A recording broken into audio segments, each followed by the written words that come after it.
अस्सलाम वालेकुम dear students, उम्मीद है आप सब लोग खैरियत से होंगे। कल हम डिस्कस कर रहे थे किडनैपिंग एंड एब्डक्शन। तो आज जरा सा उसको रिपीट कर लेते हैं क्योंकि कल सिग्नल प्रॉब्लम्स बहुत ज्यादा थे। अच्छा, किडनैपिंग के बारे में मैंने ये कहा था कि it refers to taking away minor 14 years male and 16 years female out of their lawful guardian without the consent of such guardian under the section 361 Pakistan पेनियल code. Kidnapping की डेफिनेशन बाकायदा दी हुई है पाकिस्तान पेनल कोड ने कि किसी भी लड़के की उम्र जिसकी 14 साल हो या 14 साल से कम हो और 16 साल से कम हो या 16 साल हो, ऐसे फर्द को उसकी मर्जी के बरखिलाफ उसके लॉफुल गार्जियंस से दूर ले जाने का नाम किडनैपिंग है। यानी माँ बाप पाल रहे हो या कोई गार्जियन के अंडर वो पल रहा हो और उसकी उम्र जो है वो मेल में 14 साल से कम उम्र हो या फीमेल जो है 16 साल से कम उम्र हो, उसको ले जाना बगैर बताए, बगैर इजाजत के, उसको कहा जाता है किडनैपिंग। ठीक है, और ये क्राइम है। अच्छा, to import girls under 21 years of age from foreign country for purpose of illicit intercourse is an offense। अच्छा, कई जुर्म ऐसे भी हैं जिसमें लड़कियों को बाहर से बुलाया जाता है और उनके साथ बदफेली की जाती है, तो उसके लिए भी एक कानून, एक डेफिनेशन है और वो भी किडनैपिंग के अंडर ही आ जाता है कि अंडर 21 years अगर किसी लड़की की उम्र है और उसको किसी और मुल्क से इंपोर्ट करके गलत काम के लिए इंडल्ज किया जाता है तो वो भी किडनैपिंग भी है और फिर वो रेप का भी केस बनता है। देखिए, होता ये है कि अक्सर आपने सुना होगा कि इतने साल तक के बच्चे या लड़के लड़कियों को बाहर भिजवा रहे हैं, नौकरी लग रही है, वीजा मिल रहा है, इस तरीके से लालच देकर जो है जॉब इंटेंशन की लालच देकर उनको बुलवा लिया जाता है और फिर वो बेचारे वहां पर यरगमाल कह लीजिए और कैद में कह लीजिए और उनके साथ बदसलूकी होती है, बदफेली होती है और जिसका पता भी नहीं चल पाता और स्टेट भी कुछ नहीं कर पा रहा होता है क्योंकि वो अपने विल से वीजे के इंटेंशन पर गए, वीजा लगवा कर गए होते हैं जॉब की इंटेंशन से और उनके साथ धोखा हो रहा होता है। तो बहरहाल ऐसे केसेस भी होते हैं और इंटरनेशनल क्राइम में ये सारा कुछ डील हो रहा होता है, तो वाकयात तो होते हैं। तो बहरहाल ये दोनों हवाले से किडनैपिंग की डेफिनेशन पाकिस्तान पेनल कोड ने पेश की हुई है। इसी तरीके से एब्डक्शन है। एब्डक्शन से मुराद है it refers to a person if compels another by force और by deceitful means to go from one place to another with bad intention. किसी भी शख्स को बजोर फोर्स या धोखा देकर अगर किसी दूसरी जगह पर बुलवा लिया जाए और उसके साथ बुरा सलूक किया जाए तो इसको एब्डक्शन कहा जाता है under the section 365 Pakistan penal code. ठीक है, इसके अलावा to compel to marry against her will, और बुलाकर ये भी हो सकता है कि उसको मजबूर किया जाए कि तुम शादी करो उसकी विल के अगेंस्ट, या रेप कर दिया जाए, इंटरकोर्स कर दिया जाए, तो ये भी एब्डक्शन की डेफिनेशन में आता है, लेकिन सेक्शन जो है वो 365 के बजाय 366 होता है। ठीक है, ये कानूनी डेफिनेशंस हैं किडनैपिंग और एब्डक्शन की। ठीक है, फिर इसका जरा सा डिफरेंस भी दिया हुआ है, ये भी देख लीजिए। किडनैपिंग जो है वो punishable under the section of 361 है और एब्डक्शन जो है वो पनिशेबल अंडर द सेक्शन 365 और 366। फिर एज का जो फैक्टर है किडनैपिंग में खास तौर पे 14 इयर्स मेल्स और 16 ईयर फीमेल्स, वो है डिफरेंस। एब्डक्शन में उम्र की कोई कैद नहीं है, उम्र कोई सी भी हो सकती है, बस बात यह है कि उसको धोखा देकर बुलाया जाए और तमाम वो डेफिनेशन वाइज पूरा उतर रहा हो तो वो एब्डक्शन का केस कहलाता है। फिर इसमें यह कि किडनैपिंग में लॉफुल गार्जियन, ठीक है, से अगर दूर लेके जाएं तो उसको किडनैपिंग कहा जाता है। एब्डक्शन में क्या है कि एब्डक्शन में लॉफुल गार्जियन हो या ना हो, उसको धोखा देकर अगर बुलवा ले, अब जाहिर सी बात है एक अडल्ट है, ठीक है, फर्ज करें 30 साल का बंदा है, तो ही सपोज टू लिव इंडिपेंडेंटली, वो इंडिपेंडेंटली जी सकता है और वो अपनी जिंदगी गुजार सकता है, लेकिन अगर उसको भी धोखा देकर किसी जगह पर बुला लिया जाए और उसके साथ जुर्म किया जाए तो वो सब एब्डक्शन कहलाएगा। ठीक है, तो इस तरीके से ये डिफरेंसेस हैं, बहुत सिंपल से हैं, इनको देखिएगा, किडनैपिंग और एब्डक्शन। नेक्स्ट स्लाइड शेयर कर रहा हूं एज के हवाले से, बहुत इंपॉर्टेंट स्लाइड है।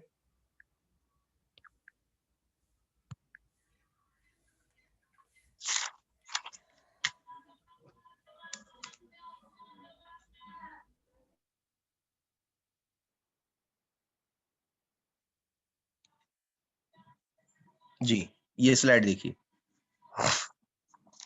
दिख रही है? Yes sir. अच्छा जी, इसमें ये कि कौन सी उम्र ऐसी है जिस पर रिस्पॉन्सिबिलिटीज जो है वो लगती हैं, और अगर वो रिस्पॉन्सिबिलिटीज पूरी नहीं हो रही हो या गलती हो रही हो तो उसकी सजा भी है। मसलन क्रिमिनल रिस्पॉन्सिबिलिटी। अब सुनिए, child is incapable of realizing the consequences of his action and cannot therefore be held responsible for and punished for the offense or crime committed। भाई एक बच्चा है जिसकी उम्र 7 साल से कम हो और उससे अगर कोई ऐसी मेजर गलती हो जाए, क्राइम लग रहा हो, फर्ज करें वो छुरी लेकर किसी को मारता है और वो जख्मी हो जाता है, उम्र हो उसकी 7 साल से कम, तो बज़ाहिर तो ये जिसको चोट लगी है, जिसको तकलीफ हो रही है, जिसको जख्म लगा है, वो कंप्लेनेंट तो बनता है, लेकिन क्या उस बच्चे को सजा दे सकते हैं? अब सवाल पैदा ये होता है। तो पाकिस्तान पेनल कोड कहता है कि इसको सजा नहीं होगी अगर उसकी उम्र 7 साल से कम है। ठीक है, फर्ज करें ये 7 साल से कम उम्र बच्चा है, गाड़ी की चाबी निकालता है घर में से और गाड़ी स्टार्ट करके गियर डाल के आगे गाड़ी को मूव कर देता है, और किसी की स्कूटर खड़ी हुई उसको नुकसान पहुंचा दे, या कोई राह गुजर हो, कोई जा रहा है शख्स उसको ठोकर मार दे, उसको चोट लग जाए, उसका सर फट जाए, तो क्या ये काबिले गिरफ्त होगा? क्या ये जुर्म होगा? तो पाकिस्तान पिनल कोड कहता है नहीं, ये जुर्म उसका नहीं होगा, ये गलती है, उसे माफ कर दिया जाएगा, इसको तरबियत की जाएगी और इसके माँ बाप जो है वो उनको तंबी की जाएगी कि ऐसी खतरनाक चीजें जो है वो अपनी पहुंच में रखें, बच्चे की पहुंच तक ना आए वो चीज। अक्सर आपने देखे मेडिसिन के ऊपर भी लिखा होता है तमाम दवाइयां बच्चों के पहुंच से दूर रखें। ठीक है, या ये कहा जाता है कि जैसे फिनाइल है, केरोसिन ऑयल है और कोरोसिव्स है, घर में हाउस होल्ड पॉइजन्स है, या जैसे रोडेंट पॉइजन है, चूहे मार अद्वियात है, ये सब चीजें बच्चों की पहुंच से दूर रखें, कहा जाता है ना। तो वो एहतियाती तदाबीर है, अगर वो बच्चा इस्तेमाल कर ले या किसी और पर इस्तेमाल कर जाए तो हादसा तो होगा लेकिन उसको सजा नहीं होगी। क्यों? कि ये कमसिन बच्चा है, इससे गलती हो रही है, इसकी इंटेंशन नहीं है। ठीक है, ये कानून है। अच्छा जी, अब आइए, child be held responsible for and punished for it if he attempts to cause damage to locomotive और इट्स ऑक्यूपेंट और ट्रेवलिंग विदाउट टिकट। अब ये देखिए, अब फर्ज करें बच्चा जो है वो 7 साल से कम ही है लेकिन वो ट्रेवलिंग शुरू कर दे। अच्छा, अब मसला ये है कि यहाँ पर एक कानून है रेलवे का, ठीक है, ये अभी तक है 140 रेलवे एक्ट, कि वो बच्चा अकेले ट्रेवल नहीं कर सकता है। अब फर्ज करें वो जो है टिकट भी नहीं लेता और उसमें चढ़ जाता है, तो कानून तो है लेकिन उसमें वंस अगेन बच्चे की गिरफ्त नहीं होगी, उसको कस्टडी में ले लिया जाएगा और फिर डेफिनेटली सर्च पार्टी मूव की जाएगी कि ये बच्चा किस खानदान का है और उसके माँ बाप कौन है, फिर उनको बुलाकर उनको जरा सा टाइट किया जाता है और उनके फिर हैंडओवर कर दिया जाता है। अमूमन यही है। ठीक है, बस कानून ये है कि 7 साल से कम उम्र बच्चा जो है वो टिकट के बगैर ट्रेवल नहीं कर सकता। अब सवाल ये पैदा होता है अगर टिकट दे दिया जाए तो क्या ट्रेवल कर सकता है? तब भी वो ट्रेवल नहीं कर सकता, टिकट हो या ना हो, क्योंकि उसके साथ उसका गार्जियन होना जरूरी है। ठीक, अच्छा जी, तीसरा कानून क्या है जी? Child is presumed to be capable of committing an offence if he has attained sufficient maturity of understanding to judge the nature and consequence of his conduct on that occasion। अब ये जरा सा बारीक नुक्ता है। above 7 years and below 12 years, अगर 7 साल से ज्यादा उम्र है लेकिन 12 साल से कम है, और इस उम्र का बच्चा अगर कोई ऐसा एक्ट कर जाता है जिसमें किसी को नुकसान हो जाता है, ठीक है, और काबिल गिरफ्त चीज बनती है, तो उसको फिर कस्टडी में लिया जाएगा, लेकिन सजा में नरमी जरूर होगी। अब फर्ज करें ये 7 साल से बड़ा बच्चा है, घर में उसके पेरेंट के पास, किसी एक पेरेंट के पास या किसी भाई के पास रिवॉल्वर थी, लाइसेंस रिवॉल्वर रखी हुई थी। उस बच्चे की नजर पड़ गई, किसी तरीके से उसने रिवॉल्वर हाथ में हासिल कर ली और फायर खोल दिया। अब इससे कोई शख्स जख्मी हो गया या मर गया, अब क्या होगा? तो कानून ये कहता है कि यस, चूंकि वो 7 साल से उम्र उसकी ज्यादा हो चुकी है, तो उसको कस्टडी में लेना बहुत जरूरी है। उसको सजा भी होगी लेकिन नरमी के साथ। वो नरमी क्या होगी वो सुनिए। वो नरमी ये होगी कि उसको अडल्ट जेल नहीं भेजा जाएगा, उसको जुवेनाइल जेल भेजा जाएगा, बच्चों की जेल जिसे कहते हैं। और वहां पर सजाएं नहीं होती, वहां तरबियत होती है। वहां उसको कुछ अरसे रखते हैं, जो भी जज फैसला करता है, 3 महीने 6 महीने, और वे उसकी तरबियत करते हैं। अच्छा, बाल बच्चे ऐसे होते हैं, उनकी एक नेचर में चीज आ जाती है, किसी को नुकसान पहुंचाना। बास बच्चों में ये पर्सनैलिटी डेवलपमेंट के हवाले से डिसबैलेंस होता है, तो वो किसी न किसी तरीके से लोगों को नुकसान पहुंचा रहे होते हैं, या जिससे जेलस हो रहे होते हैं उसको नुकसान पहुंचा रहे होते हैं। अब ऐसे बच्चे को आप सजा देंगे या तरबियत करेंगे? आप खुद जरा एथिकली सोचिए। तरबियत। क्योंकि अगर सजा दे दी ना, तो वो विशियस सर्कल में चले जाएगा, वो और रिवेंज लेना शुरू कर देगा। जब सजा भुगत कर आएगा, तो एक तो उसके कैरेक्टर पर मुहर लग गई कि ये अब सजा याफ्ता है, जेल काट के आया है, मुजरिम है, माशरा उसको कबूल नहीं करता, ठीक?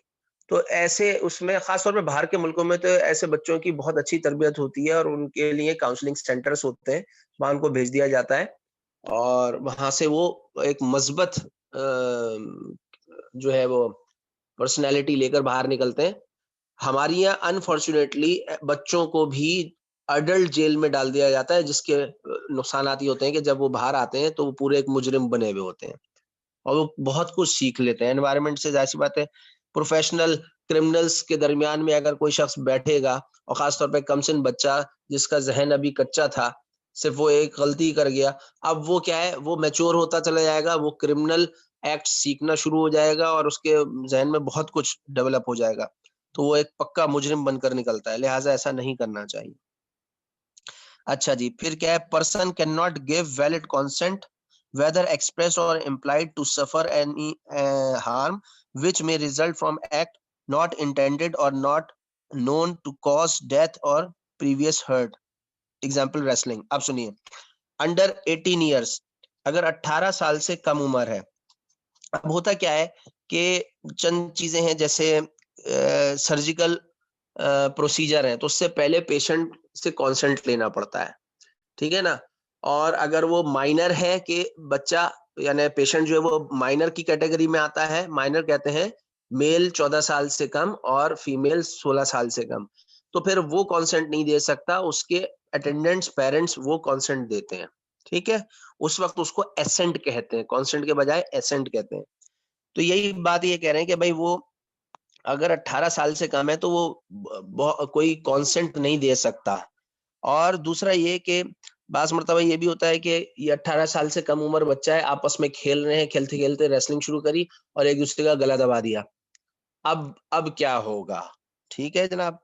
मसला ये है कि 18 साल से कम उम्र है, फिर वही बात आएगी कि देखें ये बलूगत के करीब है, बालिग तो हो रहा है, लेकिन इससे अगर अनइंटेंशनली ये गलती हो गई है तो इसकी तरबियत की जाएगी, और अगर उसने इंटेंशन शो कर दी है, बाकायदा इसके विटनेस मिल जाते हैं, गवाह मिल जाते हैं, तो फिर फाइन और इम्प्रिजनमेंट प्रोलॉन्ग भी की जा सकती है। यहाँ जज जो है वो फैसला ले सकता है कि कंडीशन क्या हो रही है। फिर नेक्स्ट है, child can not give a valid consent to suffer any harm which can occur from an act done in good faith and for his benefit. वही सर्जिकल ओपिनियन वाली बात कि वो 12 साल से उम्र कम बच्चा भी जो है वो नहीं दे सकता कंसेंट। अच्छा, ये जितनी सारी बातें थी ये क्रिमिनल एक्ट में, ये क्रिमिनल रिस्पॉन्सिबिलिटीज के अंडर आती हैं, ठीक है, और under the section of 82, 140 railway act, 83, 87, 89, ठीक है, ये याद रखिएगा। नेक्स्ट कैटेगरी है मैरिज कॉन्सेंट। हाँ जी, शादी किस उम्र में करनी चाहिए? है ना एक टिपिकल सा सवाल। शादी की उम्र कोई भी हो, ये आई मीन शख्स पर डिपेंडेंट है कि वो जब चाहे शादी करे, लेकिन कानून ये कहता है कि 16 साल से कम उम्र लड़की और 18 साल से कम उम्र लड़का शादी के कॉन्ट्रैक्ट में नहीं जा सकते। ये कानून कहता है पाकिस्तान का, मुस्लिम फैमिलीज, ठीक है, मुसलमानों के ऊपर लागू होता है। Person can not enter into a marriage contract if she is under 16 years and if the male is under 18 years. ये कानून है। लेकिन आपने ये भी सुना होगा कई लोगों की शादियां कम उम्र में हुई और अभी भी हो जाती हैं, होती हैं, खासतौर पर tribal areas, rural areas, Kabali इलाकों में। बस लड़की अगर 12-13 साल की हुई तो उसकी शादी कर दी जाती है। कानून पाकिस्तान का क्या कह रहा है, वो ये कह रहा है, ठीक है, लोग क्या कर रहे हैं वो उनकी अपनी सवाबदीद पर है, लेकिन पाकिस्तान का कानून ये कहता है। ठीक हो गया। अच्छा जी, फिर एक और अहम बात, a girl is presume to have attend puberty 16 years. 16 साल की लड़की समझी जा सकती है कि उसके अंदर प्यूबर्टी की अलामतें आ गई होंगी और वो अडल्ट तस्वुर की जाएगी। ये बाय डेफिनेशन है, बाय लॉ है। लेकिन ये भी देखा गया है कि 12, 13, 14 साल में भी लड़की जो है चंद रेसेस में वो अडल्ट हो जाती है। उसके तमाम मीनार वो शुरू हो जाता है, क्या कहते हैं उसको, मेंस्ट्रुअल साइकिल शुरू हो जाती है और प्यूबर्टी के साइंस आना शुरू हो जाते हैं। लेकिन कानून ये कहता है कि 16 साल उसको एवरेज, लेकिन इसमें जेनेटिकल इन्फ्लुएंस जरूर है। अच्छा, बास लड़कियों में प्यूबर्टी देर से आती है, ये भी हो सकता है, वो भी जेनेटिकल इन्फ्लुएंस हो सकता है, कोई बीमारी हो सकती है, कोई सिंड्रोम हो सकता है। ठीक, बहरहाल जो शादी का कॉन्ट्रैक्ट है वो 16 साल से कम नहीं होना चाहिए लड़की की उम्र, और लड़के की उम्र 18 साल से कम नहीं होनी चाहिए, ये कानून है। अच्छा, फिर एक बहुत इंपॉर्टेंट और सेंसिटिव टॉपिक, रेप। रेप के हवाले से सुनिएगा, बहुत थिन लाइन डेफिनेशन है। Unlawful sexual intercourse by a man of a woman, even his wife, with or without her consent, if she is under 13 years, according to 375 PPC।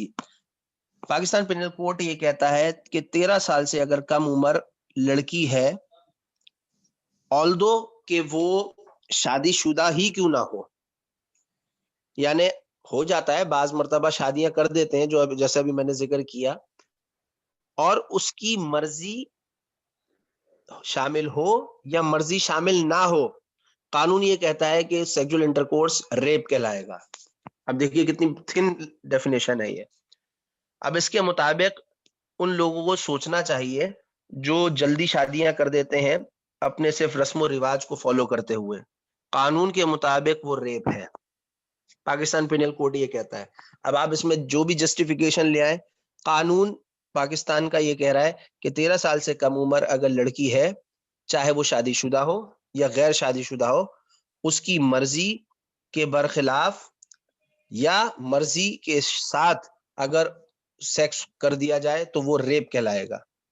ठीक है, और सुनिए, of any women not his wife even with her consent, या फिर wife नहीं है और consent दे दे वो, और उसमें 1 साल उम्र बढ़ाई भी अंडर 14 ईयर्स, तब भी वो रेप कहलाएगा under the section of 375 PPC. या फिर विदाउट हर कॉन्सेंट, ये तो डेफिनेटली ये जिना बिल जबर कहलाता है, विदाउट हर कॉन्सेंट, ठीक है, जबरदस्ती करके। ऑफ एनी एज, इसमें कैद कोई नहीं है उम्र की। अच्छा, अब ये डेफिनेशन जरूर थी कानून के मुताबिक, लेकिन सजा नहीं दे रहे थे, तभी ये कानून असेंबली में पास हुआ है रेप का, और बाकायदा अब इसकी सजा भी देना शुरू कर दी है। तो ये एक अच्छी डेवलपमेंट है पाकिस्तान में इस हुकूमत के दौर में। और ये बहुत पहले हो जाना चाहिए था। अच्छा जी, फिर अटेनमेंट ऑफ, यहाँ तक बेटा क्लियर है? Yes sir. ठीक है जी, आगे बढ़ते हैं। Attainment of majority. अच्छा, ये अटेनमेंट ऑफ मेजोरिटी से मुराद ये है कि जब आदमी अडल्ट हो जाए। देखिए, माइनर और मेजर दो कैटेगरीज होती हैं एज वाइज। माइनर वो है जो 14 साल से कम है और 16 साल से कम है, फीमेल। ठीक है। मेजर क्या है? Person is considered to be a major and enjoys all civil rights and responsibility except for property transaction if he is above or she is above 18 years and below 20 years। ठीक है, 21 years। कहते हैं कि भाई तमाम civil rights हासिल हो जाते हैं उस शख्स को जिसकी उम्र 18 साल से ऊपर हो जाए। देखिए, एनआईसी बनना शुरू हो जाता है, पासपोर्ट बन सकता है, और शादी हो सकती है, और वो गाड़ी भी नहीं, सॉरी, गाड़ी तो नहीं खरीद सकता। प्रॉपर्टी एग्जम्प्ट है। अच्छा भाई, यहाँ टाइम खत्म हो रहा है, मैं इसको यहीं रोकता हूँ वीडियो को, फिर दोबारा, बल्कि अभी तो टाइम है थोड़ा सा, 5-6 मिनट है, कंटिन्यू कर सकते हैं। ओके जी, तो ये राइट्स। शेयर कर देंगे जी स्क्रीन, यही है? जी, स्क्रीन यही है। सही है। अच्छा, तो ये प्रॉपर्टी ट्रांजैक्शन जो है वो नहीं कर सकता। अब देखिए, ये जो अभी नवाज शरीफ का केस चला है उसमें यही कहा जा रहा है कि वो तो बच्चों की जायदाद थी और फला थी। तो सवाल वही पैदा होता है कि बच्चों की उम्र तो उस वक्त कम थी, 18 साल से, तो उस वक्त उनको प्रॉपर्टी के राइट्स कैसे दे दिए गए? उन्होंने कैसे कमा लिया इतना सारा जायदाद, इतनी सारी प्रॉपर्टी? तो तभी तो ये नवाज शरीफ साहब फंसे हुए। अब जिसने भी इनको मशवरा दिया होगा उसने इस कानून की शिक जो कि आज आपको पढ़ाई जा रही है, बताया जा रहा है, तो वो नजरअंदाज हो गई, और वही कहते हैं झूठ के पैर नहीं होते, फंस गए। ठीक। अच्छा, person can enjoy the right of property transaction. 21 साल से ऊपर जो है वो, उसका राइट है कि वो प्रॉपर्टी खरीद सकता है, बेच सकता है, इस्तेमाल कर सकता है। ठीक है, ये तमाम चीजें होती हैं। चलिए, इसको फिलहाल अभी यहीं रोकते हैं, टाइम कम खत्म हो रहा है, दोबारा वीडियो ज्वाइन करते हैं।